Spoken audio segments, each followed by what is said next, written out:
Jeffrey Epstein. रहस्य, दौलत और काले सच की कहानी। ये कहानी वास्तविक घटनाओं पर आधारित है।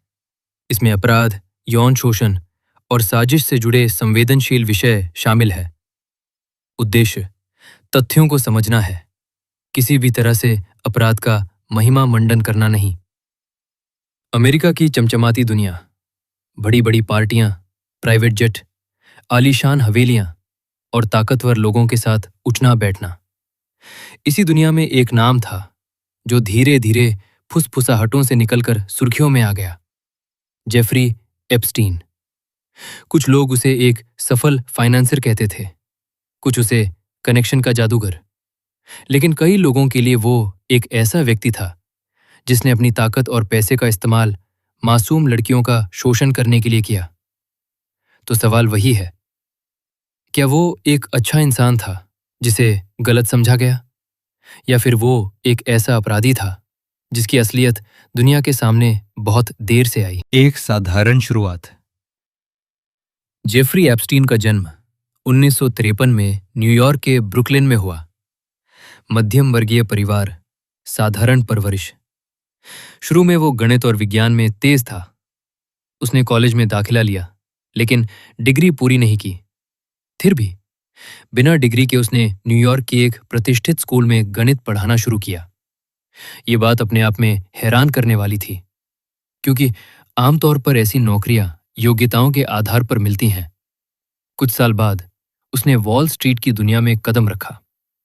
उसने निवेश सलाहकार के रूप में काम करना शुरू किया और धीरे धीरे खुद को एक हाई प्रोफाइल फाइनेंसर के रूप में पेश किया।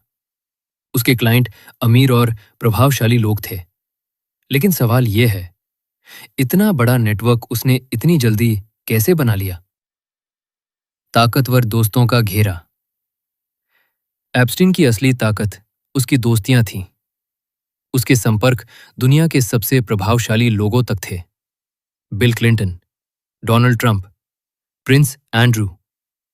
इन बड़े नामों के साथ उसकी तस्वीरें सामने आईं।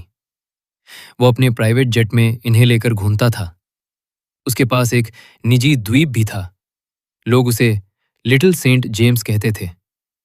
उसकी पार्टियां आलीशान थीं, लेकिन धीरे धीरे इन पार्टियों के पीछे छिपे अंधेरे राज सामने आने लगे।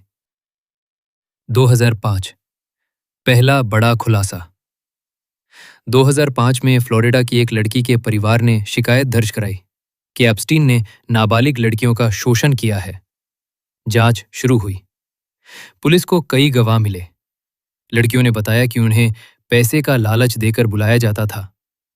लेकिन 2008 में जो हुआ, उसने सबको चौंका दिया। एप्स्टीन ने एक क्ली डील कर ली। उसे केवल 13 महीने की सजा हुई, वो भी आंशिक रूप से खुली जेल में। कई लोगों ने सवाल उठाया, क्या उसके प्रभावशाली संपर्कों ने उसे बचा लिया? फिर से गिरफ्तारी। 2019 साल 2019 में मामला फिर खुला। इस बार संघीय एजेंसियां सक्रिय हुई। 6 जुलाई 2019 को उसे न्यूयॉर्क में गिरफ्तार किया गया। आरोप गंभीर थे, नाबालिग लड़कियों की तस्करी और यौन शोषण। उसके घर से कई संदिग्ध तस्वीरें और दस्तावेज मिले। मामला अब सिर्फ फ्लोरिडा तक सीमित नहीं था, ये एक अंतर्राष्ट्रीय नेटवर्क की शक्ल लेने लगा। रहस्यमयी मौत। 10 अगस्त 2019 एप्स्टीन को उसकी जेल सेल में मृत पाया गया। आधिकारिक रिपोर्ट के अनुसार ये आत्महत्या थी, लेकिन दुनिया ने इस पर विश्वास नहीं किया। क्यों? जेल में सुरक्षा चूक कैसे हुई?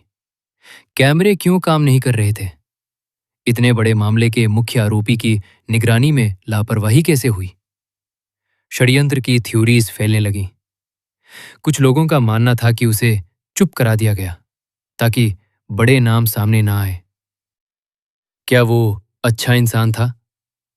कुछ लोग कहते हैं कि एप्स्टीन ने दान दिया, वैज्ञानिकों और संस्थानों को फंड किया।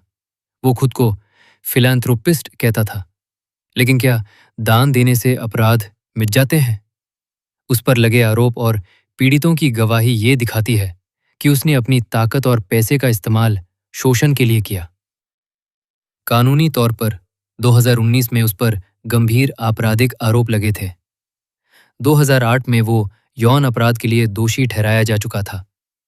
इस आधार पर उपलब्ध कानूनी रिकॉर्ड और पीड़ितों की गवाही को देखते हुए उसे अच्छा इंसान कहना मुश्किल है।